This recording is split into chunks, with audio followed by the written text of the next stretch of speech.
Le football féminin en principauté, c'est une histoire qui dure depuis plus de 40 ans.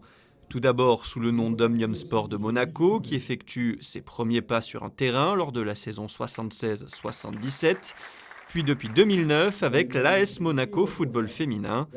Mardi dernier, le club organisait au Marriott la traditionnelle présentation d'avant-saison, en présence de nombreuses personnalités de la principauté, et notamment de la princesse Stéphanie, présidente d'honneur du club, et de Louis Ducruet, ambassadeur. Preuve que la SMFF entre dans une nouvelle dimension. Le projet prend une vitesse grand V, c'est comme si on prenait un TGV. C'est le TGV du football féminin. Et c'est vrai que quand on avance aussi vite avec des personnalités qui nous suivent et qui nous accompagnent, c'est très valorisant pour le club, pour moi en tant que président et tout ce qui va avec.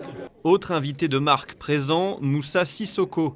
Le milieu de terrain de Tottenham et de l'équipe de France est le nouveau parrain du club et tenait à être présent malgré un calendrier chargé.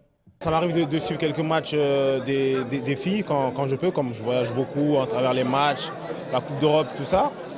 Et de plus de ça, j'ai assisté à la Coupe du Monde féminine et j'ai vu l'ampleur que ça prenait. Puis voilà, on a vu qu'il y avait de la qualité, beaucoup de talent.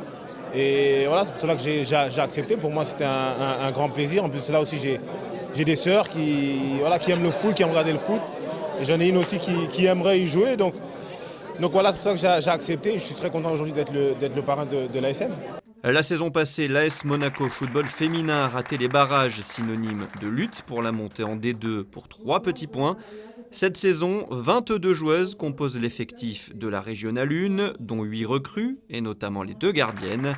Et l'équipe compte bien accrocher les barrages, voire plus, malgré un début de saison mitigé, avec 2 victoires et 2 défaites.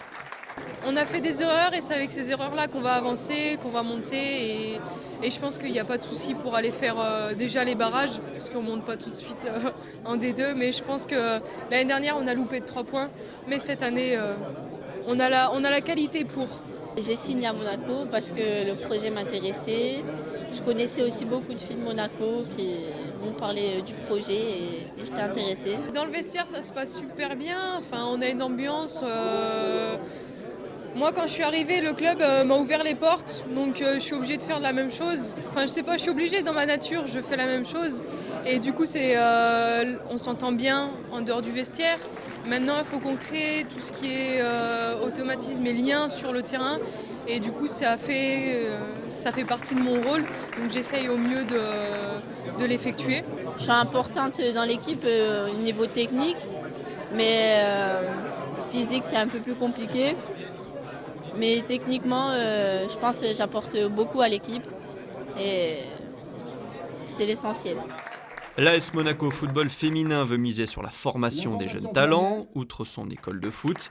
Il y aura cette saison une équipe U15, une équipe U18, championne de district l'an dernier, et 2 équipes seniors, la 1 donc en Régionale 1 et la 2 en district qui reste sur un carton, une victoire 20-1 face à Valbonne ce week-end.